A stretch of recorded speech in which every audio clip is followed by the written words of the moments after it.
तो चलिए अब हम कवर करते हैं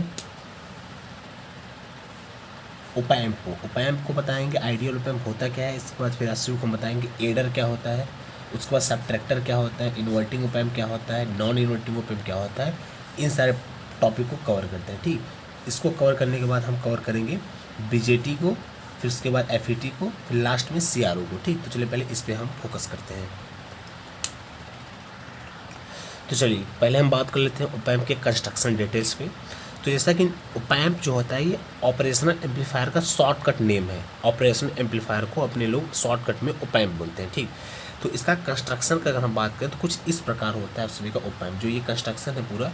तो देखिए यहाँ पे पॉजिटिव वाले टर्मिनल को हम बोलते हैं नॉन इन्वर्टिंग टर्मिनल, निगेटिव वाले टर्मिनल को बोलते हैं इन्वर्टिंग टर्मिनल। इधर आउटपुट होता है, यहाँ पे आप सभी का इनपुट हम देते हैं। ठीक, तो यहाँ पे चलिए अगर हम बताते हैं आइडियल ओपैम्प किसको कहते हैं।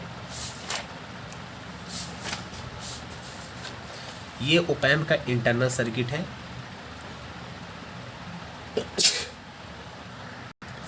तो इंटरनल सर्किट को आप लोग फटाक से ड्रा कर लीजिए।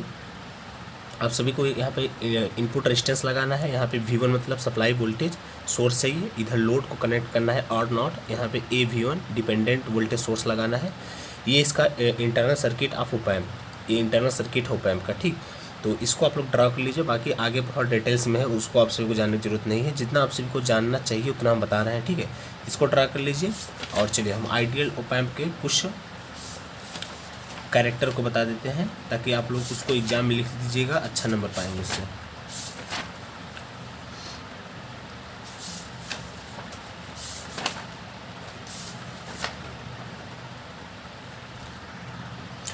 तो चलिए यहाँ पे आइडियल ओपैम्प का कुछ कैरेक्टरिस्टिक्स है, इसको देख लीजिए। ये बहुत ही इंपॉर्टेंट है, इसको आप सभी को एग्जाम में लिखना है जरूर। ठीक है, चाहे पूछे चाहे ना पूछे, अगर ओपैम्प आ गया तो आप सभी को आइडियल ओपैम्प एक ब्लैक हेडिंग डाल करके उसको जरूर लिख दीजिएगा यहाँ पे। तो यहाँ पे देखिए आइडियल कैरेक्टरिस्टिक्स ऑफ ओपैम्प। तो आइडियल ओपैम्प है तो उसका क्या क्या गुण होना चाहिए। तो पहला गुण होना चाहिए open loop gain, A not की वैल्यू इनफाइनाइट होना चाहिए। इनपुट रेजिस्टेंस आर आई की वैल्यू इनफाइनाइट होना चाहिए। आउटपुट रेजिस्टेंस और नॉट की वैल्यू 0 होना चाहिए। बैंड विड्थ की वैल्यू इनफाइनाइट होना चाहिए। कॉमन मोड रिजेक्शन रेशियो, जिसको कि आप लोग शॉर्टकट में CMRR रेशियो बोलते हैं, उसका भी वैल्यू इनफाइनाइट होना चाहिए। स्लू रेट की वैल्यू इनफाइनाइट होना चाहिए। ठीक है, स्लू रेट देखिए क्या होता है, परिभाषा इसका सुन लीजिए, डेफिनेशन। स्लू रेट हमें ये बताता है कि कितना तेज आउटपुट देगा ओपैम्प, वह स्लू रेट कहलाता है। ठीक, ये आप सभी का स्लू रेट कहलाता है। और CMMR भी बहुत जगह पूछा जाता है। तो नॉर्मल जो CMMR का फार्मूला होता है वो होता है AD/AC, जहाँ पे AD होता है डिफरेंशियल कॉमन मोड गेन और AC होता है कॉमन मोड गेन। ठीक, या फिर अगर इसको डेफिनेशन के रूप में हम बताएं तो आप यहाँ पे देखिए CMMR common mode rejection ratio, ratio of AD and AC या नॉइज रिजेक्शन कैपेबिलिटी को हम CMRR कहते हैं। ठीक, CMMR बराबर AD/AC। फिर से ratio of AD and AC या नॉइज रिजेक्शन कैपेबिलिटी को हम CMRR कहते हैं। ठीक, अगर CMRR का फार्मूला डेसिबल में पूछे तो CMRR बराबर डेसिबल मतलब इन डेसिबल में तो 20 log AD/AC, जहाँ पे आप सभी का AD क्या है, डिफरेंशियल मोड गेन है, और AC क्या है, कॉमन मोड गेन है। ठीक, तो डेफिनेटली उम्मीद करते हैं आप इतना समझ चुके होंगे आइडियल ओपैम्प के बारे में, आप सभी को कुछ आइडिया मिल गया होगा। तो चलिए अब हम बताते हैं आप सभी को inverting op-amp, non inverting op-amp और एडर क्या होता है। तो चलिए सबसे पहले आप सबके सामने इन्वर्टिंग एम्पलीफायर हम बताते हैं। तो देखिए इन्वर्टिंग एम्पलीफायर आप पहचानेंगे कैसे, जब आपका कोई भी वोल्टेज निगेटिव टर्मिनल पे आप देंगे। तो यहाँ देखिए निगेटिव टर्मिनल यहाँ पे ऊपर है, आप वोल्टेज कहाँ दे रहे हैं, निगेटिव टर्मिनल पे VI दे रहे हैं, मतलब इनपुट वोल्टेज। और पॉजिटिव वाले नॉन इन्वर्टिंग टर्मिनल को आप ग्राउंड कर रहे हैं, मतलब यहाँ पे कोई वोल्टेज नहीं दे रहे हैं। तो आप सभी को पहचानना है ये कि non inverting amplifier inverting op-amp है। ठीक, तो चलिए अब इसको हम डेरिवेशन बताते हैं। ये इसका पूरा सर्किट डायग्राम है इन्वर्टिंग एम्पलीफायर का। तो यहाँ पे एक रेजिस्टेंस लगाते हैं, एक यहाँ पे भी रेजिस्टेंस लगाते हैं, और यहाँ पे V0 मतलब आउटपुट वोल्टेज रहता है। ये इन्वर्टिंग टर्मिनल, ये non inverting terminal. Inverting terminal पे हम वोल्टेज देते हैं, इनपुट वोल्टेज VI देते हैं। नॉन इन्वर्टिंग टर्मिनल को हम ग्राउंड कर देते हैं। ठीक, अब यहाँ से करंट जब जाएगी तो यहाँ पे आप सभी को इस नोड पर KVL लगाना है। एक करंट इधर जाएगी, एक करंट इधर जाएगी। देखिए आप जानते हैं आइडियल ऑप एम्प का जो वैल्यू होता है इंटरनल रेजिस्टेंस का, उसकी वैल्यू इन्फाइनाइट होती है। इस वजह से इन्फाइनाइट रेजिस्टेंस होने की वजह से इधर जो करंट जाएगी वो 0 एम्पियर जाएगी, और इधर जो करंट जाएगी वो सारी करंट इधर निकल जाएगी। ठीक, तो आगे आइए देखिए, due to R I input resistance infinite no current enter into op amp, जैसा कि हम अभी जस्ट हम बताएं यही बात।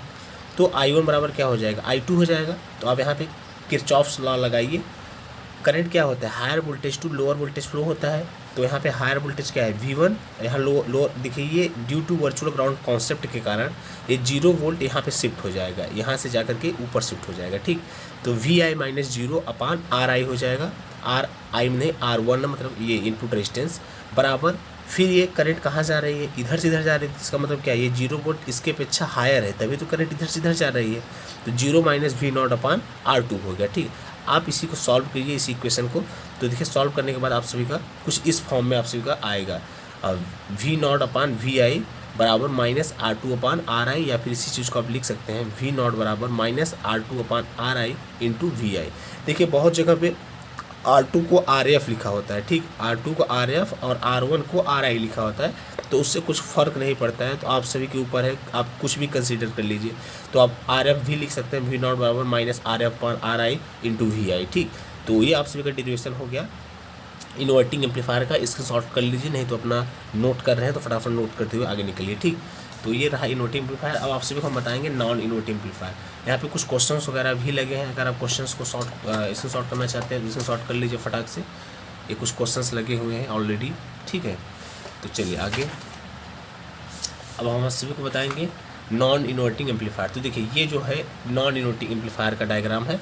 नॉन इन्वर्टिंग एम्पलीफायर, देखिए नॉन इन्वर्टिंग एम्पलीफायर क्या है, जब हम वोल्टेज पॉजिटिव टर्मिनल पे देंगे, मतलब नॉन इन्वर्टिंग टर्मिनल पे देंगे, और इन्वर्टिंग टर्मिनल को ग्राउंड करेंगे, तब वो आप सभी का नॉन इन्वर्टिंग ऑप एम्प कहलाएगा। ठीक, जैसे कि आप देख सकते हैं पॉजिटिव वाले टर्मिनल पे यहाँ पे वोल्टेज दे रहे हैं VI, और निगेटिव वाले टर्मिनल को इस बार कर दिए हैं ग्राउंड। क्योंकि पिछली बार क्या कर रहे थे, निगेटिव वाले टर्मिनल को वोल्टेज दे रहे थे और पॉजिटिव वाले टर्मिनल को ग्राउंड कर रहे थे। तो यहाँ पे जस्ट उल्टा कर दिए, इसलिए ये नॉन इन्वर्टिंग ऑप एम्प बोला जाएगा। ठीक, बाकी सेम सारा चीज़ वही। यहाँ पे इनपुट रेजिस्टेंस R1 हमने माना है, फिर यहाँ पे R2 रेजिस्टेंस माना है, आउटपुट वोल्टेज V0 माना है। ठीक, इसको फीडबैक रेजिस्टेंस बोलते हैं, इसलिए हम फीडबैक रेजिस्टेंस बोलने के कारण इसलिए हम इसको RF से शो करते हैं तो ज़्यादा बेटर होता है। लेकिन यहाँ पे हमने R2 शो कर दिया है, तो बता दे रहे हैं, कोई दिक्कत वाली बात नहीं है, आप लोग समझ लीजिएगा। ठीक है, तो यहाँ पे देखिए सेम वही चीज़, KCL लगाएंगे इस पॉइंट पर, इधर करंट नहीं आएगी, इधर करंट नहीं आएगी। क्यों, क्योंकि इसका इंटरनल रेजिस्टेंस बहुत हाई है। तो ये जो करंट जाएगी I1, ये सारा करंट इधर से इधर निकल जाएगा बाहर, मतलब आउटपुट के साइड। तो I1 बराबर हो जाएगा I2 0 माइनस VI मतलब इनपुट वोल्टेज अपान R1 बराबर VI माइनस V0 अपान R2। ठीक, आप इसको सॉल्व कीजिए इस इक्वेशन को। तो ये माइनस VI अपान R1 हो जाएगा, ये इसको तोड़िए, VI अपान R2 माइनस V0 अपान R2। तो आप इसको जब इधर ट्रांसफर करेंगे, माइनस VI अपान R1 माइनस VI अपान R2 बराबर माइनस V0 अपान R2। तो माइनस से माइनस सारा कैंसिल हो जाएगा। इसको सॉल्व कीजिए, एक VI कॉमन लेके इसको सॉल्व कीजिए, इधर हो जाएगा R2 R1 प्लस अपान R1 R2, इधर हो जाएगा V0 अपान R2। तो R2 से R2 कैंसिल, और तो हम देख रहे हैं V0 अपान VI बराबर हो जाएगा R1 प्लस R2 अपान R1। ठीक, उसके बाद V0 अपान VI बराबर लिख सकते हैं आप 1 प्लस R2 अपान R1। तो ये रहा इसका डेरिवेशन नॉन इन्वर्टिंग एम्पलीफायर का। ठीक, तो उम्मीद करता है आप इससे शॉर्ट ले चुके होंगे या तो फिर नोट कर चुके होंगे। चलिए हम आगे बढ़ते हैं। ठीक, बस आप लोग हमारा ऐसे ही साथ देते रहिएगा, कमेंट करके बताइएगा क्या चीज़ें समझ में आ रही नहीं आ रही, कुछ दिक्कत हो रहा तो उसके भी बताइएगा, आगे हम इम्प्रूवमेंट करने की कोशिश करेंगे। ठीक, तो ये आप सभी का हो गया नॉन इन्वर्टिंग एम्पलीफायर। इसको आप लास्ट में ऐसे भी लिख सकते हैं। यहाँ पे कुछ क्वेश्चंस है नॉन इन्वर्टिंग एम्पलीफायर का, इस क्वेश्चन को इससे सॉर्ट कर लीजिए, नहीं तो देख लीजिए। नॉर्मली यहाँ पे आउटपुट वोल्टेज की वैल्यू पूछ रहा है, जैसा कि आप जानते हैं नॉन इन्वर्टिंग एम्पलीफायर है, क्योंकि देख रहे हैं कि पॉजिटिव टर्मिनल पे ये वोल्टेज दिया है, नेगेटिव टर्मिनल को ये इसने ग्राउंड किया है। ठीक, तो आप अगर यहाँ पे आउटपुट वोल्टेज की वैल्यू निकालेंगे तो इसका फार्मूला क्या होता है नॉन इन्वर्टिंग एम्पलीफायर का। यहाँ पे देखिए फार्मूला निकल के आया हुआ है नॉन इन्वर्टिंग एम्पलीफायर का, V0 बराबर 1 प्लस R2 अपान R1 into VI input voltage. तो आप वही रखिए यहाँ पे V0 बराबर 1 प्लस R2 अपान R1 इंटू VI, जहाँ पे R2 क्या है, फीडबैक रेजिस्टेंस है, मतलब 9 ओम, और R1 क्या है 3 ओम। तो 1 + 9/3 × 4 में वी आई क्या है 4, वी आई देखिए इनपुट वोल्टेज कितना दे रहे हैं 4 वोल्ट दे रहे हैं, तो रख दीजिए वी नॉट की वैल्यू 4 मतलब इसको सॉल्व करेंगे पूरा तो आ जाएगा 16 वोल्ट। ठीक, तो उम्मीद करता है आप ये क्वेश्चन समझ में आ गया होगा। अब चलिए हम बढ़ते हैं इसी सीक्वेंस में आगे। अब हम बताएंगे आप सभी को एडर क्या होता है।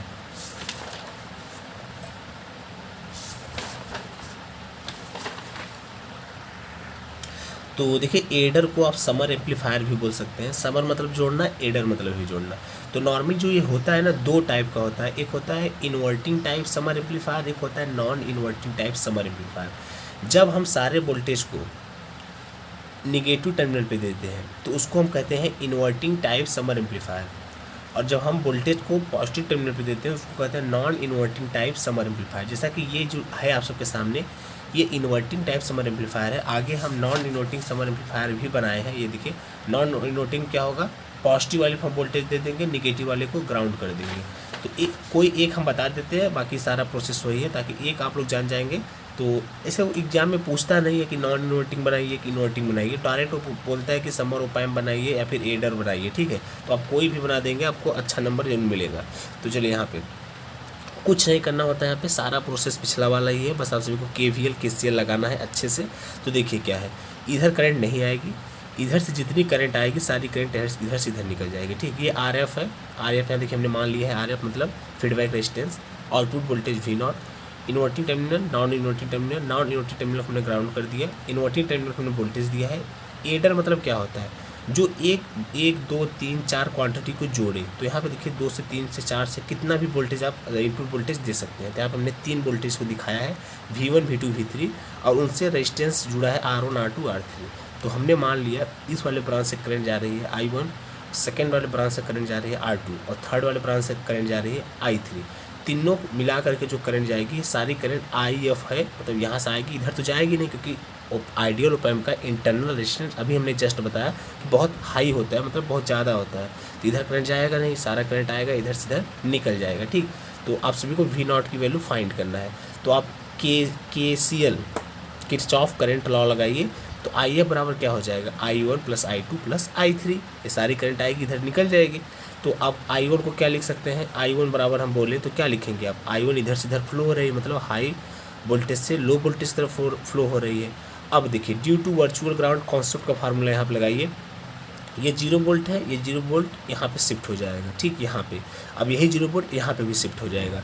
तो यहाँ पे अगर हम I1 पूछें तो इसका वैल्यू आएगा V1 - 0, क्योंकि यहाँ पे 0 वोल्ट है, यहाँ पे 0 वोल्ट है। ठीक, तो V1 - 0/R1 हो जाएगा। इसको आप लिख सकते हैं V1/R1। ठीक, इसी प्रकार I2 अगर हम पूछें तो क्या लिखेंगे, V2 - 0, क्योंकि यहाँ इस पॉइंट पे 0 वोल्ट है, यही ये 0 वोल्ट है ना, यहाँ पे शिफ्ट हो गया है। ठीक, तो V2 - 0/R2 हो जाएगा। तो बराबर V2/R2 लिख सकते हैं। इसी प्रकार R3 अगर हम बोले तो V3 - 0/R3 बराबर V3/R3 हो जाएगा। ठीक, और इसी प्रकार अगर हम IF कहें तो IF देखिए इधर से इधर करंट जा रही है, मतलब हाई वोल्टेज से लो वोल्टेज साइड करंट जा रही है।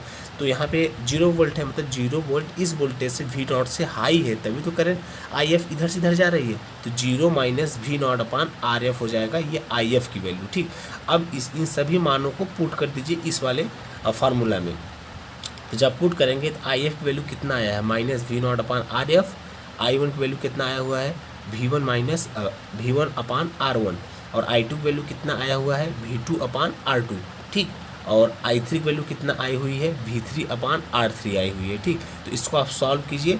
तो कुछ नहीं करना है, देखिए V0 बराबर ये RF की इधर मल्टीप्लिकेशन कर दीजिए, और देखिए हम बता रहे हैं आपको यहाँ पे मानना पड़ेगा इफ़ R1 R2 R3 जो सारा रेजिस्टेंस जो यहाँ पे इस ब्रांच में लगे हुए हैं ऊपर, इसकी वैल्यू आपस में इक्वल है। तो आप जब इसको सॉल्व करेंगे तो आप सभी की जो वैल्यू आएगी वो आएगी V0 बराबर, जब इसकी वैल्यू सभी की सेम है तो ये R मान लीजिए, इसको कॉमन ले लीजिए, और RF को भी कॉमन ले लीजिए, तो इसकी वैल्यू आ जाएगी -RF/R, और कोष्टक में V1 + V2 + V3। तो हमारा देखिए क्या डेरिवेशन से हमें क्या निकल के समझ में आया, डेरिवेशन हमें यही बता रहा है कि जो एडर होता है यह आप जितने भी इनपुट देंगे, एक 2 3 4 5 6, तो कितने भी इनपुट देंगे सभी को ऐड कर देगा। तो देखिए ये V1 V2 V3 हमने इनपुट दिया था, इनपुट वोल्टेज, आउटपुट वोल्टेज की वैल्यू क्या आई, सभी को ऐड करके आया। ठीक, तो यही हमारा है एडर या फिर बोले तो समर। ठीक, और ये हमारा रहा non inverting type summer amplifier. तो आगे है जो आप सभी का non inverting type summer amplifier. इसको जो आप सॉल्व करेंगे इसकी वैल्यू कुछ इस प्रकार आती है, V नॉट बराबर 1 + RF/RL। कोष्टक में आप देखिए हमने 4 वोल्टेज दिया हुआ है, इनपुट वोल्टेज ग्रुप में V1 V2 V3 V4 दिया हुआ है, तो V1 + V2 + V3 + V4/4 हो गया। ठीक है, तो ये रहा नॉन इनवर्टिंग एडर का। बाकी कोई एक बना देंगे, कोई दिक्कत नहीं है। ठीक, तो आप सभी के एडर ख़त्म हो गए और उपाय हमने बता दिया, आइडियल बता दिया, एडर बता दिया, इन्वर्टिंग बता दिया, नॉन इन्वर्टिंग बता दिया, सबट्रैक्टर नहीं बताया। ठीक है, तो सबट्रैक्टर चलिए हम लास्ट में अगर समय जैसा रहेगा उसको भी कवर करने की कोशिश करेंगे। ये इतना इंपॉर्टेंट भी नहीं है, जो 3 चीज़ें इंपॉर्टेंट थी उसको हमने बता दिया हूँ। अब हम चलिए चलते हैं बीजेटी की तरफ, बीजेटी कवर करते हैं। ठीक, तो डियर फ्रेंड एक बात और करना चाहेंगे, अगर आपने अभी तक चैनल को सब्सक्राइब नहीं किया है तो तुरंत ही चैनल को सब्सक्राइब कर दीजिए। तो चलिए बीजेटी आप सबके सामने आ चुका है। तो जो बीजेटी का पूरा नेम होता है उसको कहते हैं बाईपोलर जंक्शन ट्रांजिस्टर। ठीक, तो इसको बाईपोलर जंक्शन ट्रांजिस्टर इसलिए बोलते हैं जो इसमें करंट का फ्लो होता है, करंट का फ्लो जो होता है वो होल्स और इलेक्ट्रॉन दोनों के कारण होता है, इस वजह से इसको हम बाईपोलर जंक्शन ट्रांजिस्टर बोलते हैं। ठीक, चलिए ये 3 टाइप का होता है। सी मतलब होता है कॉमन इमीटर कॉन्फ़िगरेशन, सीबी मतलब होता है कॉमन बेस कॉन्फ़िगरेशन, सीसी मतलब होता है कॉमन कलेक्टर कॉन्फ़िगरेशन। ठीक, जब आप सभी का देखिए हमने थोड़ा शॉर्टकट में हम लिखे हैं चीज़ों को, तो उसको समझा देते हैं, बाकी अपने भाषा में आप लोग लॉन्ग लिखिएगा अपने पेपर में। ठीक, तो इनपुट आउटपुट जब आप सभी का कॉमन इमीटर रहता है तो उस कंडीशन में इनपुट को हम लेते हैं बेस, आउटपुट को लेते हैं कलेक्टर। जब आप सभी का कॉमन बेस होता है, कॉमन बेस कॉन्फ़िगरेशन, तो इनपुट ग्रुप में हम लेते हैं इमीटर और आउटपुट के रूप में लेते हैं कलेक्टर। ठीक, जब आप सभी का कॉमन कलेक्टर कॉन्फ़िगरेशन होता है तो इनपुट ग्रुप में हम लेते हैं बेस और आउटपुट के रूप में लेते हैं इमीटर। अब ये चीज़ समझने में कन्फ्यूजन हो सकता है, एग्जाम में गलती भी हो सकती है आप सभी से, इसके लिए हमने एक ट्रिक बनाया हुआ हूँ। तो देखिए आप सभी को हमेशा कोशिश क्या करना है, ये देखिए बीजेटी का कंस्ट्रक्शन सिंबल्स है। तो ये देखिए ENPN टाइप बीजेटी का सिंबल्स है। NPN जब हो तीर देखिए ना बाहर की तरफ टिक रहता है, क्योंकि NPN से आप ऐसा समझिए निकास, N मतलब निकास और PNP P मतलब प्रवेश। ठीक है, तो ये आउटर साइड है तीर, तो इसका मतलब ये निकास हो रहा है, मतलब NPN टाइप का ट्रांजिस्टर है। ठीक, तो आप सभी को देखिए ऑलवेज कोशिश ये करना है कि बेस को इनपुट लेना है और कलेक्टर C मतलब कलेक्टर को आउटपुट लेना है। ठीक, तो देखिए जब आप सभी का कॉमन बेस कॉन्फ़िगरेशन हो, देखिए CB मतलब कॉमन बेस कॉन्फ़िगरेशन, तो कॉमन बेस, चलो बेस तो कॉमन हो गया, तो आपके पास बचा क्या, कलेक्टर बचा और इमीटर बचा। तो हमने ऊपर क्या बोला हूँ कि कलेक्टर को आउटपुट लेना है, हमेशा कोशिश यही करना है आप सभी को, और बेस को इनपुट लेना है। लेकिन आप यहाँ पे देख सकते हैं कॉमन बेस कॉन्फ़िगरेशन है, तो बेस तो कॉमन हो गया, तो बचा क्या, कलेक्टर बचा और इमीटर बचा। तो कलेक्टर को आप क्या लेंगे, आउटपुट लेंगे। कोशिश क्या करना है, कलेक्टर को आउटपुट लेना है हमेशा। अब जब कलेक्टर को आउटपुट आपने ले लिया तो बचा क्या इनपुट के रूप में, इमीटर। ठीक, तो उम्मीद करते हैं ये चीज़ समझ चुके होंगे। सेम इसी प्रकार कॉमन इमीटर कॉन्फ़िगरेशन देखिए, कॉमन इमीटर कॉन्फ़िगरेशन है तो इमीटर तो टर्मिनल तो कॉमन हो गया, तो बचा क्या, बेस बचा और कलेक्टर बचा। तो कलेक्टर को क्या लेना है, आउटपुट लेना है, और बेस को क्या लेना है, इनपुट लेना है। तो हमने कलेक्टर को आउटपुट ले लिया और बेस को इनपुट ले लिया। ठीक, तो उम्मीद करते हैं ये भी समझ चुके होंगे। चलिए आगे इसी प्रकार ये भी रटने की कोई ज़रूरत नहीं है, ये ट्रिक है, ट्रिक समझ जाएंगे तो कभी नहीं भूलेंगे, ना मिस्टेक होगा। ठीक, चलिए कॉमन कलेक्टर कॉन्फ़िगरेशन में क्या करना है, कलेक्टर तो कॉमन हो गया, बचा क्या आपके पास, बेस बचा और इमीटर बचा। तो इमीटर को क्या लेना है, अरे बेस को क्या लेना है, हमेशा इनपुट लेना है, तो बेस को आपने इनपुट ले लिया। अब बचा क्या आउटपुट में इमीटर बचा, तो भैया इमीटर रख दो आप। ठीक है, तो ये रहे बीजेटी कॉन्फ़िगरेशन, कब क्या कैसे लेना है इनपुट आउटपुट।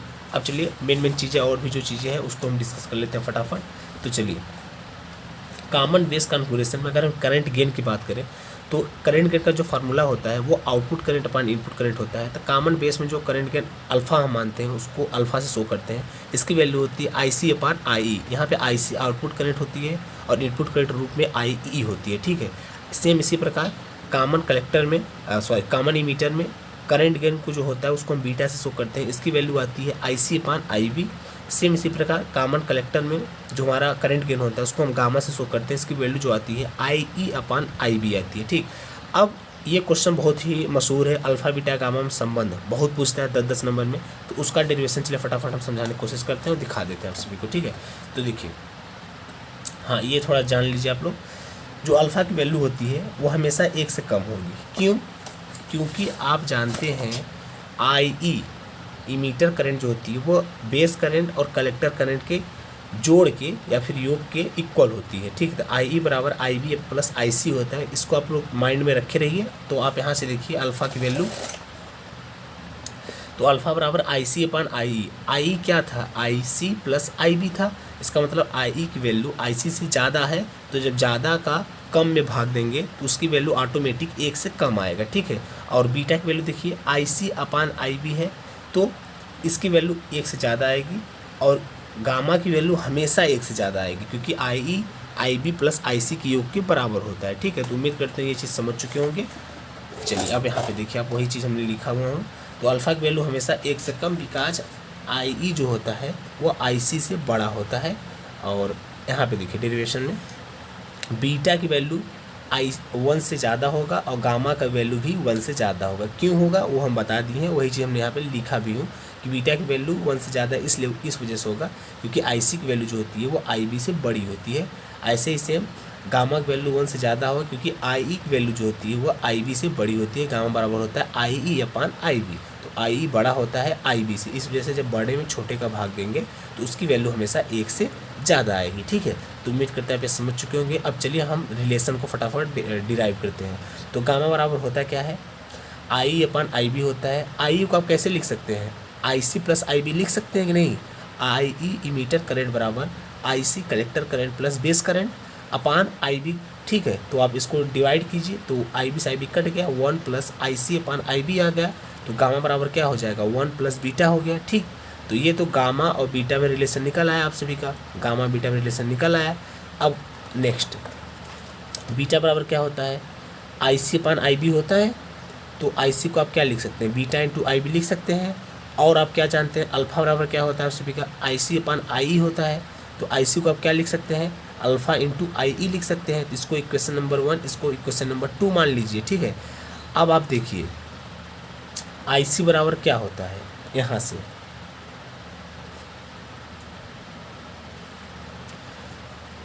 IC नहीं है फ्रेंड्स, माफ़ करिएगा, IE है, तो IE को आप यहाँ से देखिए, गामा बराबर IE/IB होता है, तो IE बराबर क्या होगा?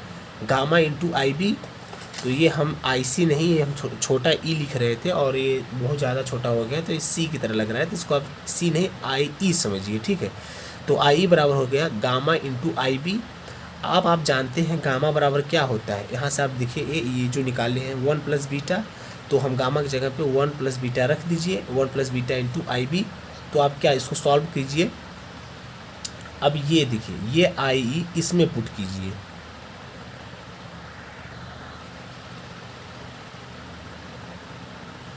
ठीक है। चलिए, तो ये IE निकल के आया बीटा +1 IB।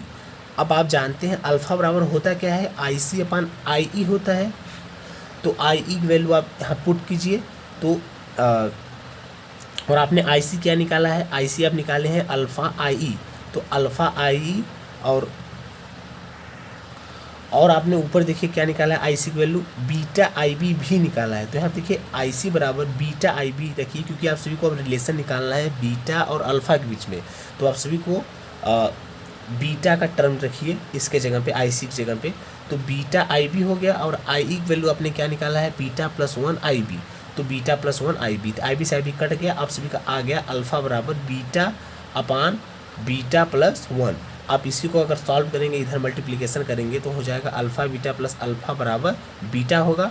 तो यहाँ से अगर आप अल्फ़ा देखेंगे तो अल्फ़ा बराबर beta minus alpha minus beta, यहाँ से आप बीटा कॉमन ले लीजिए, तो इधर ये यहाँ बचेगा 1 - अल्फ़ा, तो अगर इधर डिवाइड करेंगे तो बीटा बराबर आ जाएगा अल्फ़ा/1 - अल्फ़ा। तो ये आप सभी का पूरा डेरिवेशन निकल के आ गया। अगर कहेगा गामा और बीटा में क्या संबंध है, तो गामा बराबर 1 + बीटा। अगर कहीं बोला कि अल्फ़ा बीटा में क्या संबंध है, तो अल्फ़ा बराबर हो जाएगा बीटा + 1 और अगर बीटा अल्फा हम कह देंगे संबंध तो बीटा बराबर अल्फा बटे 1 माइनस अल्फा हो जाएगा। ठीक, तो इस फार्मूला का आप लोग ध्यान दीजिएगा। ये क्वेश्चन 2 नंबर में पूछा जा सकता है और 10 नंबर में भी पूछा जा सकता है। 10 नंबर में आने का ज़्यादा संभावना है। ठीक है, बाकी अगर अल्फा बीटा गामा कोई कहे कि क्या है तो अल्फा आपका करंट गेन है किसका, कॉमन बेस का। बीटा करंट गेन है कॉमन कलेक्टर का, कॉमन कलेक्टर का, सॉरी फ्रेंड्स, कॉमन इमीटर का। और गामा आप सभी का जो करंट गेन है कॉमन कलेक्टर का है। ठीक, तो ये हो गया आप सभी का, मेन चीज़ हम बता ही दिए हैं। तो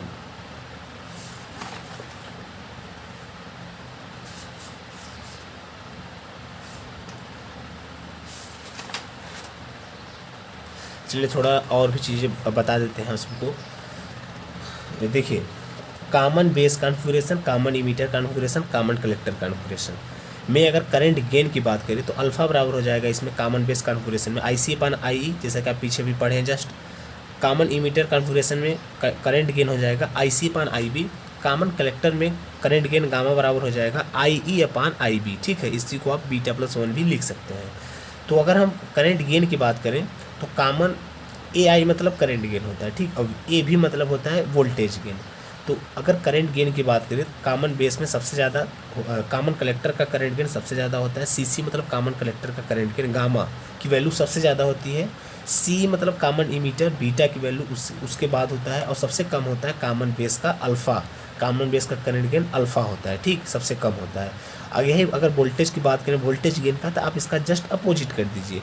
कॉमन बेस का वोल्टेज गेन सबसे ज़्यादा होता है, कॉमन इमीटर का वोल्टेज गेन इसके बाद होता है और सबसे कम होता है कॉमन कलेक्टर का वोल्टेज गेन। ठीक, चलिए आगे देखिए।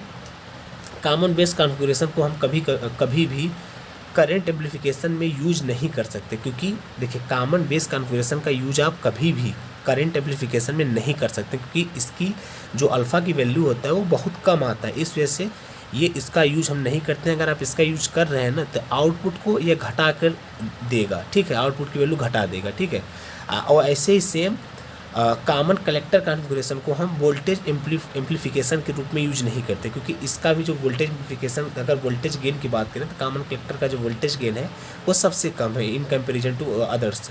तो इसलिए इसका भी कॉमन कलेक्टर कॉन्फ़िगरेशन का भी यूज हम वोल्टेज एम्प्लीफिकेशन के रूप में नहीं करते, क्योंकि ये भी जो है वो 1 से बहुत ज़्यादा कम आता है। ठीक, तो ये आप सभी का हो गया। और चलिए यहाँ पे थोड़ा इम्पीडेंस, ये भी इंपॉर्टेंट है थोड़ा। देखिए, ये अगर आप ये सब चीज़ें लिख देंगे, हम बहुत शॉर्टकट में चीज़ों को लिखे हैं, बहुत ज़्यादा हम मतलब कि लिखे नहीं हैं चीज़ों को, हम मतलब शॉर्टकट में लिखे हैं। तो आप सबको थोड़ा एक्सपेंड करके लिखना है, ये सब बातें अपने शब्दों में लिखना है, ना कि ऐसे लिखना है। ठीक है, तो common base, common emitter, common collector. अगर इनपुट इम्पीडेंस की बात करें तो कॉमन कलेक्टर का इनपुट इम्पीडेंस सबसे ज़्यादा होता है, उसके बाद कॉमन इमीटर का होता है, उसके बाद कॉमन बेस का होता है। ठीक, और अगर आउटपुट इम्पीडेंस की बात करें तो कॉमन बेस का सबसे ज़्यादा होता है, कॉमन इमीटर का उसके बाद होता है और कॉमन कलेक्टर का सबसे बाद होता है आउटपुट इम्पीडेंस। ठीक, तो ये इसको आप लोग बना दीजिएगा। जो भी इंपॉर्टेंट चीज़ें था हम डिस्कस कर लिए हैं, बाकी वो आप सभी कंस्ट्रक्शन डिटेल जैसे कि common emitter configuration, common base configuration, वो सब चीज़ें तो आप पढ़े होंगे और आती भी होंगी, तो उसको हम नहीं बता रहे हैं। जो इंपॉर्टेंट था, जिस पर आप ध्यान देना चाहिए था, वो हम चीज़ें कवर कर दिए हैं। बाकी अपने से आप लोग किताब से वो सब कंस्ट्रक्शन डिटेल जो ऐसे बड़ा बड़ा आता है, ऐसे सब होता है, उसको आप लोग देख लीजिएगा। ठीक है, तो ये हो गया आप सभी का तीनों BJT में common base, common collector, common emitter. अब हम डिस्कस करेंगे FET, फील्ड इफेक्ट ट्रांजिस्टर। उसके बाद लास्ट टॉपिक बचेगा CRO। ठीक है,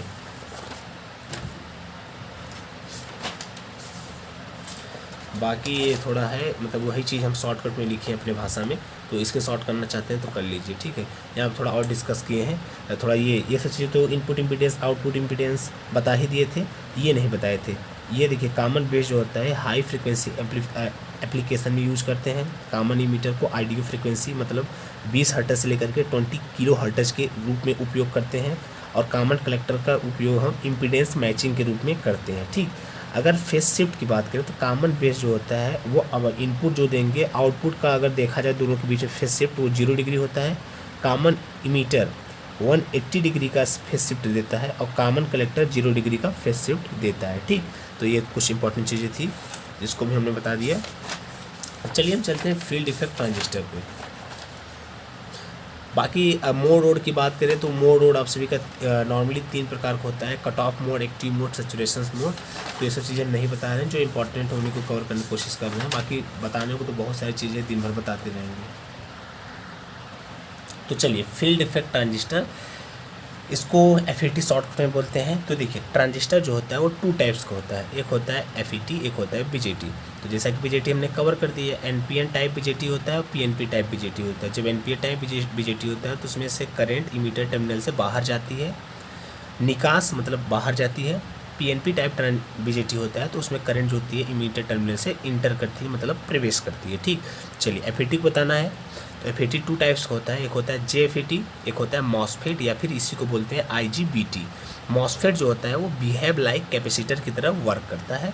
और जो आपका JFET होता है वो 2 टाइप्स का होता है, एक होता है N चैनल JFET, एक होता है P चैनल JFET। और अगर MOSFET या फिर IGFET की बात करें तो एक 2 टाइप्स का होता है, एक होता है डिप्लीशन MOSFET, एक होता है इन्हेंसमेंट MOSFET। ठीक, और डिप्लीशन MOSFET जो होता है वो 2 टाइप्स का होता है, एक होता है N channel depletion MOSFET, N channel depletion MOSFET, P channel depletion MOSFET। Same इसी प्रकार इन्हेंसमेंट MOSFET जो होता है वो भी 2 टाइप्स का होता है, एक होता है N चैनल इन्हेंसमेंट MOSFET, एक होता है P चैनल इन्हेंसमेंट MOSFET। तो देखिए, हम थोड़ा थोड़ा चीज़ों को कवर करने की कोशिश करते हैं। फील्ड इफेक्ट ट्रांजिस्टर, FET का जो पूरा नेम होता है वो फील्ड इफेक्ट ट्रांजिस्टर होता है। JFET का जो पूरा नेम होता है जैक्सन फील्ड इफेक्ट ट्रांजिस्टर होता है। क्या होता है? जैक्सन फील्ड इफेक्ट ट्रांजिस्टर होता है। MOSFET या फिर IGFET, तो MOSFET का जो पूरा नेम होता है वो होता है metal oxide field effect transistor. क्या? Metal oxide, sorry friends, metal oxide semiconductor field effect transistor. और IGFET का क्या होता है? Insulated gate field effect transistor. क्या होता है? Insulated gate field effect transistor. और MOSFET का क्या होता है? Metal oxide semiconductor field effect transistor. ठीक, ये देखिए, आगे देखिए, डिप्लीशन MOSFET और इन्हेंसमेंट MOSFET में अंतर बस यही होता है, डिप्लीशन MOSFET में जो चैनल होता है ना वो पहले से ही इंड्यूज रहता है। कहने का मतलब जो चैनल ऐसे होता है वो पहले से, चैनल मतलब इधर से करंट फ्लो होती है तो वो पहले से ही इंड्यूज रहता है, इन्हेंस रहता है।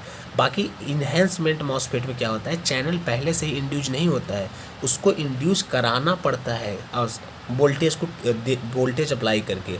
तो इसलिए इसको इन्हेंसमेंट MOSFET और इसको डिप्लीशन MOSFET बोला जाता है। ठीक, तो यहाँ पे कुछ फुल नेम हमने लिखा हुआ हो। JFET का पूरा नाम Jackson field effect transistor, MOSFET का पूरा नाम, यहाँ पे देखिए हम थोड़ा गलती कर दिए हैं, सेमीकंडक्टर हमने नहीं लिखा है, तो metal oxide semiconductor field effect transistor आपको लिखना है। ये मेटल ऑक्साइड बीच में यहाँ पे सेमीकंडक्टर यहाँ पे लिख देना है आप सभी को।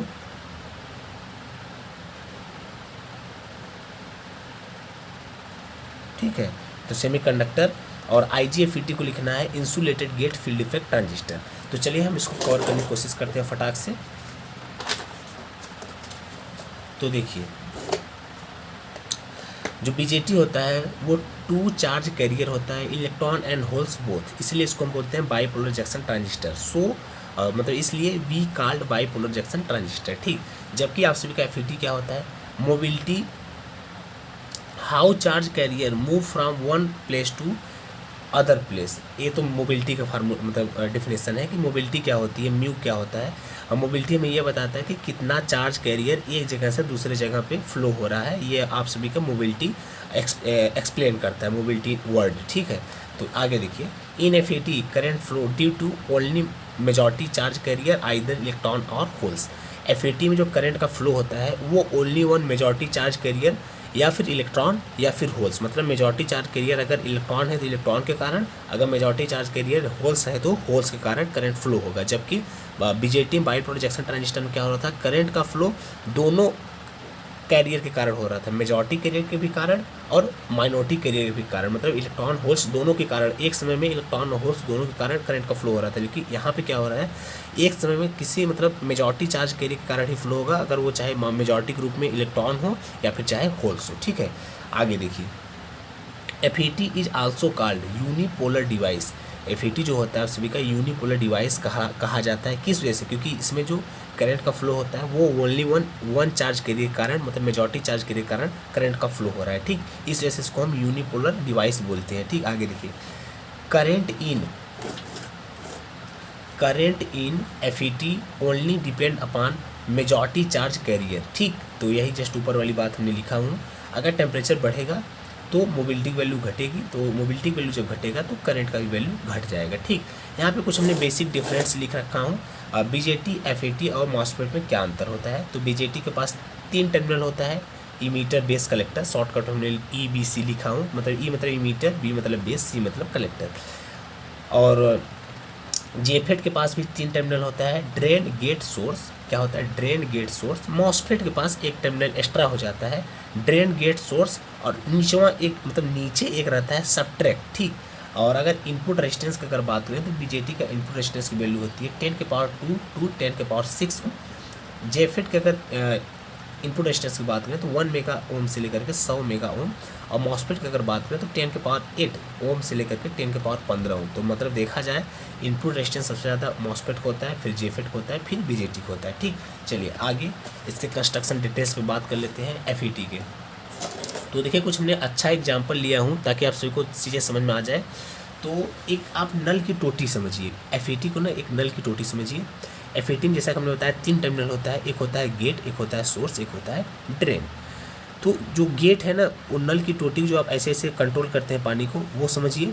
सोर्स जिधर से पानी आती है उसको समझिए, और ड्रेन जहाँ पे पानी गिरती है उसको समझिए। ठीक है, तो देखिए सोर्स क्या है, terminal which majority carrier enter into device. Source वह टर्मिनल है जिधर से मेजॉरिटी कैरियर इंटर करता है, वो आप सभी का सोर्स कहलाता है। ठीक, तो जिधर से पानी इंटर करता है, या फिर इसको आप पानी को ना मेजॉरिटी चार्ज कैरियर समझिए, तो उसको सोर्स बोल दिए। ठीक, और जहाँ से पानी गिरेगा मतलब जहाँ से मेजॉरिटी चार्ज कैरियर निकलेगा उसको आप ड्रेन, और जिससे आप कंट्रोल करेंगे उसको मान ली वो हो गया आप सभी का गेट। तो गेट देखिए क्या है, गेट देखिए, gate terminal which control the flow of majority carrier. Gate वह टर्मिनल है जो मेजॉरिटी चार्ज कैरियर को कंट्रोल करने का काम करता है। ठीक, आगे देखिए ड्रेन क्या है, a terminal which majority carrier out to device. ऐसा टर्मिनल जहाँ से मेजॉरिटी चार्ज कैरियर आउट होते हैं, मतलब निकलते हैं, उसको आप ड्रेन बोलेंगे। तो उम्मीद करते हैं सोर्स, गेट और ड्रेन तीनों को मतलब समझ चुके होंगे। या फिर देखिए ड्रेन को ऐसे भी आप डिफाइन कर सकते हैं, और it is the terminal which majority charge career leaving the device. यह एक ऐसा टर्मिनल है जहाँ से मेजॉरिटी चार्ज कैरियर लीव करते हैं या फिर निकलते हैं। ठीक, ये इसका सिंबल्स है, एफईटी का सिंबल्स है। तो एफईटी का सिंबल्स आप लोग देख लीजिए। Gate voltage always applied in reverse bias, input current 0, Z I बराबर आर आई बराबर वी आई पान आई, आर आई आई वी आई पान आर आई। आई वन की वैल्यू 0 है क्योंकि यहाँ पे देखिए आई वन की वैल्यू कोई नहीं जा रही है, तो इनफाइनाइट हो जाएगा इसका इनपुट रेजिस्टेंस। ठीक, तो ये हो गया, बाकी आगे वो सब है।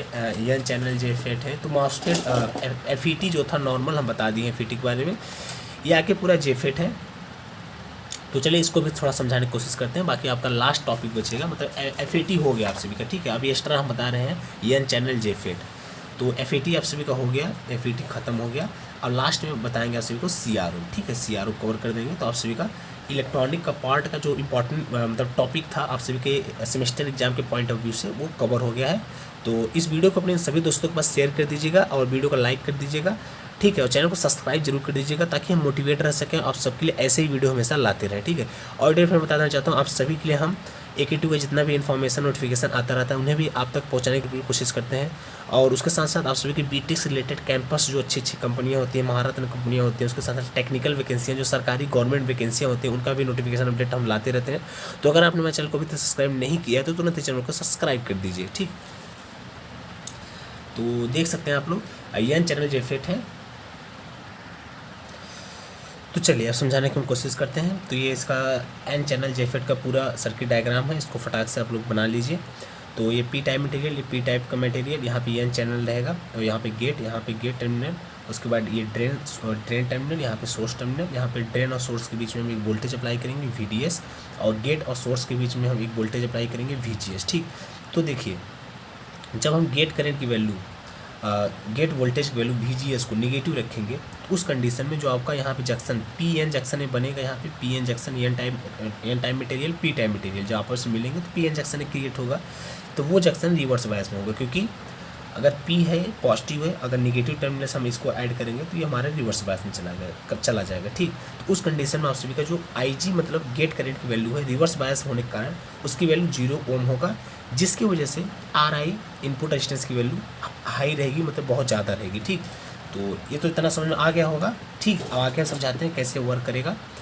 ये इसका कैरेक्टरिस्टिक्स है एन चैनल जेफेट का, इसको आप लोग ड्रा कर लीजिए। ये ID ड्रेन करंट और VDS मतलब ड्रेन टू सोर्स वोल्टेज के बीच में करंट है। ये VP पिंच ऑफ वोल्टेज कहलाता है। ये आप सभी का सेचुरेशन रीजन्स है, ये इधर वाला पूरा, ठीक है। जब आप सभी का VGS आप -1 वोल्ट अप्लाई करेंगे तो इस प्रकार आएगा। VGS अगर -2 वोल्ट अप्लाई करेंगे तो कुछ इस प्रकार आएगा। अगर VGS मतलब गेट सोर्स वोल्टेज या फिर बोले तो गेट वोल्टेज जब अप्लाई करेंगे -3 वोल्ट तो कुछ इस प्रकार आएगा, ठीक। तो यहाँ पे देखिए pinch off voltage parabolic wave form को फॉलो करता है। जैसे कि आप देख सकते हैं पिंच ऑफ वोल्टेज, ये पूरा जाएगा पिंच ऑफ वोल्टेज, ये पूरा क्या है पिंच ऑफ वोल्टेज है, ठीक। ये पैराबोलिक वेव फॉर्म को फॉलो करेगा, ठीक। आगे देखिए, आगे हम आप सभी को डायरेक्ट यहाँ से समझाते हैं। देखिए जब VGS की वैल्यू 0 है मतलब गेट वोल्टेज की वैल्यू 0 है तो no depletion which create due to VGS, तो यहाँ पे कोई डिप्लीशन क्रिएट नहीं होगा, यहाँ बीच में कोई डिप्लीशन क्रिएट नहीं होगा VGS के कारण, अगर VGS की वैल्यू 0 वोल्ट है तो। लेकिन अब हम बताते हैं आगे देखिए, जब VGS मतलब गेट वोल्टेज की वैल्यू 0 है तो उस वक्त VDS की वैल्यू भी आप 0 किए हैं। मतलब VDS मतलब क्या, ड्रेन टू सोर्स वोल्टेज की भी वैल्यू आप 0 किए हैं, तो उस कंडीशन में ID ड्रेन करंट, जो ID मतलब देखिए यही करंट है जो ये ड्रेन टू सोर्स, देखिए ये हमने तीर मारा हूँ, ID जो फ्लो कर रही है इसकी भी वैल्यू 0 एम्पियर होगा। देखिए समझिए, जब VGS की वैल्यू आपने 0 वोल्ट किए हैं, ठीक, उस वक्त आप VDS की वैल्यू 0 वोल्ट कर दिए, तो इसमें से जो फ्लो होने वाली करंट ID है उसकी वैल्यू 0 एम्पियर होगी, ठीक। अब आगे देखिए, लेकिन अब आप क्या कर रहे हैं, VGS की वैल्यू आप 0 किए हैं, लेकिन VDS जो 0 था उसकी वैल्यू अब 0 नहीं, अब आप उसको बढ़ा रहे हैं। VDS increase then drain side more positive compare to source. जब VDS की वैल्यू आप बढ़ाएंगे तो ड्रेन साइड ज़्यादा पॉजिटिव आएगा, किसके कंपेरिजन, सोर्स साइड के, क्योंकि ये पॉजिटिव टर्मिनल इसके ड्रेन साइड में है तो इधर ज़्यादा पॉजिटिविटी होगी और इधर कम पॉजिटिविटी होगी। इसके कारण देखिए क्या होगा, अगेन VDS, फिर आप VDS बढ़ा रहे हैं तो depletion with closer to each other, VDS मतलब विथ जो होगा वो बढ़ता जाएगा। इसके बाद देखिए, तो they are ready to touch but same time strong electric field create from drain to source. अब जो दोनों हमारे बैरियर्स होंगे या फिर डिप्लीशन विथ होंगे वो आपस में एक दूसरे को मतलब टच करने ही वाले होंगे, बट लेकिन वहीं पे एक स्ट्रॉन्ग इलेक्ट्रिक फील्ड क्रिएट हो जाएगा। इसके वजह से स्ट्रॉन्ग इलेक्ट्रिक फील्ड क्रिएट होने की वजह से अब वो बढ़ेंगे नहीं, अब वहीं पर वो कांस्टेंट हो जाएंगे और उसके बीच में से जो करंट ID हमारी ड्रेन करंट फ्लो हो रही है अब वो कांस्टेंट करंट फ्लो होने लगेगी। तो वही देखिए बोल रहा है after creating electric field then constant electric current will be flow. तो आगे देखिए, JFET comes into saturation region और पिंच ऑफ रीजन। तो आप सभी का इस वक्त जेफेट सैचुरेशन रीजन में आ जाएगा, फिर बोले तो पिंच ऑफ रीजन में आ जाएगा, और वो जो कांस्टेंट करंट फ्लो हो रही है अब आप सभी के जेफेट में से कंटिन्यू फ्लो होने लगेगी। तो यही आप सभी का जेफेट का वर्किंग था, उसमें से कंडक्शन कराना था, अब कंडक्शन होने लगा, ठीक। आगे देखिए,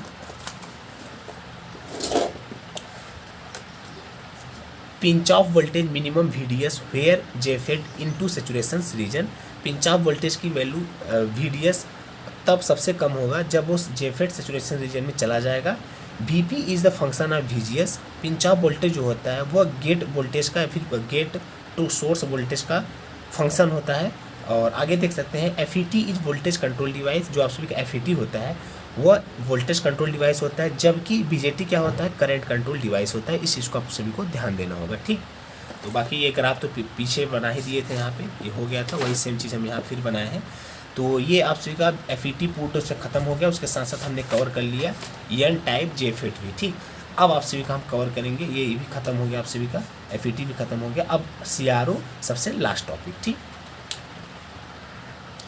तो चलिए CRO, जो CRO का पूरा नेम होता है वो होता है कैथोड रे ऑक्सिलोस्कोप। क्या होता है, कैथोड रे ऑक्सिलोस्कोप, ठीक।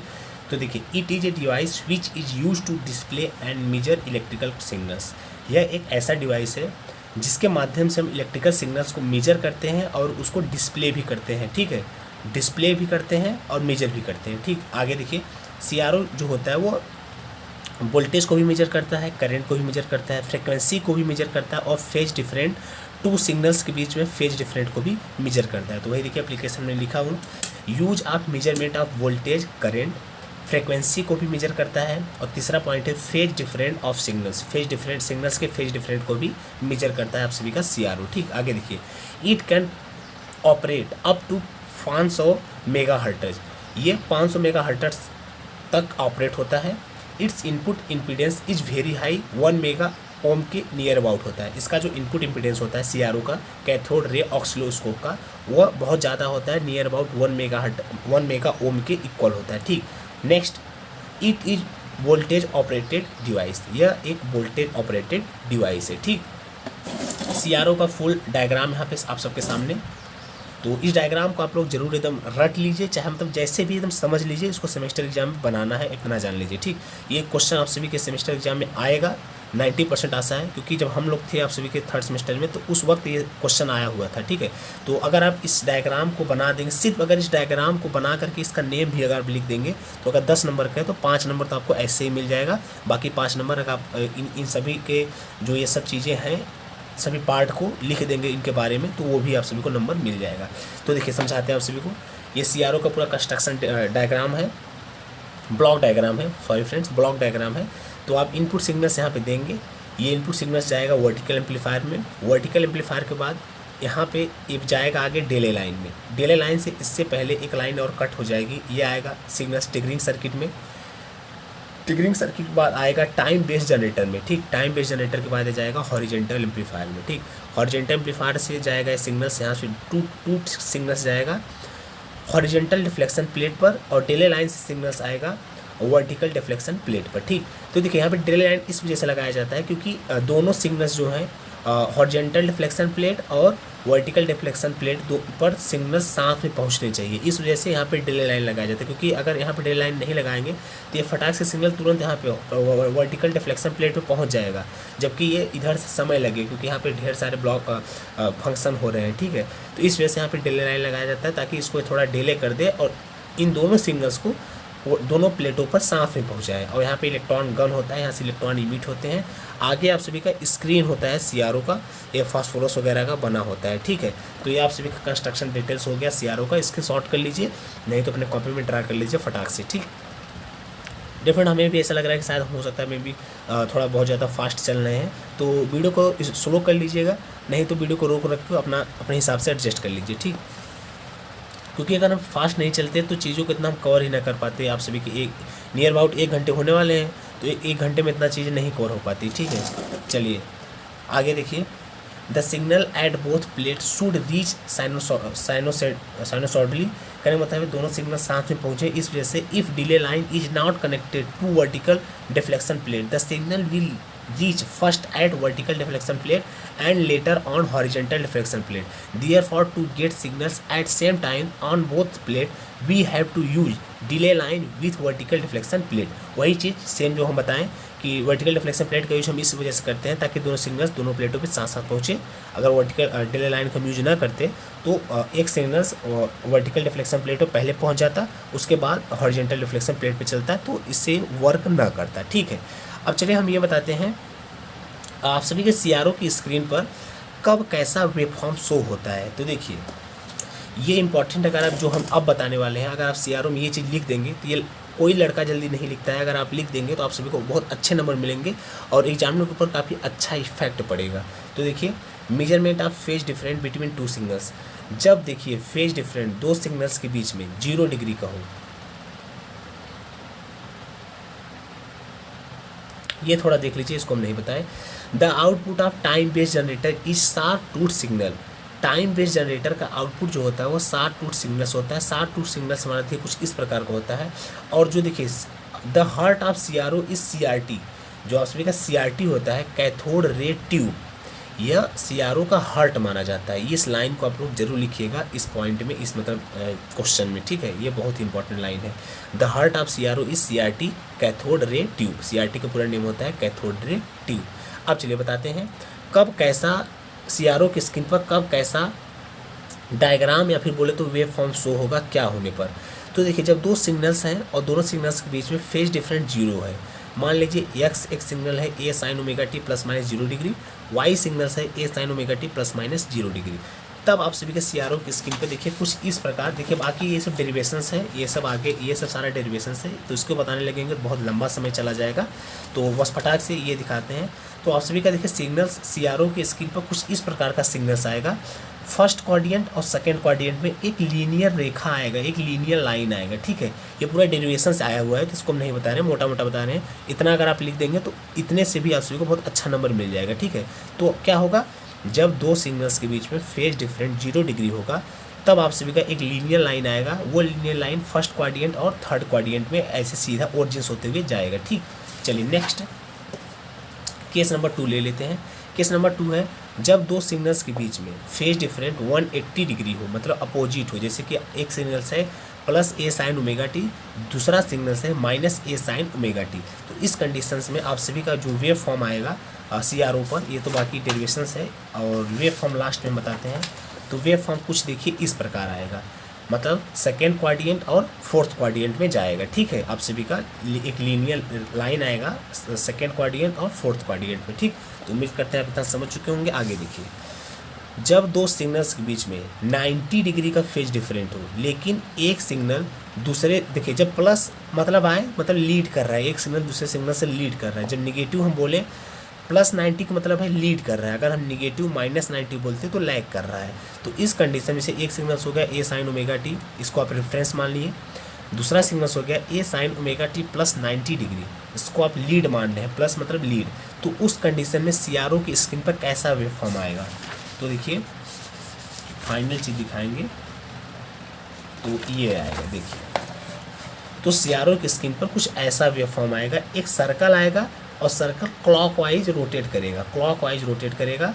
If a circle appear on CRO screen with electron movement orientation in clockwise direction, this implies that phase different बराबर प्लस 90 डिग्री। कहने का मतलब ये है जब CRO की स्क्रीन पर इलेक्ट्रॉन का मूवमेंट या तो बोले तो इलेक्ट्रॉन का ओरिएंटेशन कुछ ऐसा हो क्लॉकवाइज डायरेक्शन में, तब वो इम्पाइल्स मतलब प्रकट करता है कि दोनों के बीच में फेज डिफरेंट 90 डिग्री लीड है, ठीक।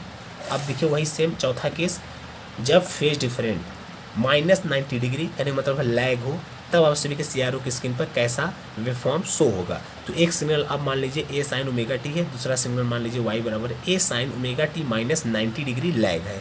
तो उस कंडीशन में देखिए फटाक से दिखाते हैं, लास्ट में कुछ नहीं बस ये एंटी क्लॉक हो जाएगा। देखिए सर्कल आएगा, ये थोड़ा सर्कल हम सही नहीं बनाया, उसको एकदम सर्कल बनाना है, ठीक है। सर्कल आएगा पर वहाँ पे जो इलेक्ट्रॉन का मूवमेंट जो था ओरिएंटेशन वो क्लॉकवाइज था, अब यहाँ पे बस ये एंटी क्लॉकवाइज हो जाएगा। पहले ऐसे था जब प्लस 90 डिग्री लीड कर रहा था तो क्लॉकवाइज था, अब जब लैग करेगा माइनस 90 डिग्री तो एंटी क्लॉकवाइज इलेक्ट्रॉन का रोटेशन हो जाएगा, ठीक।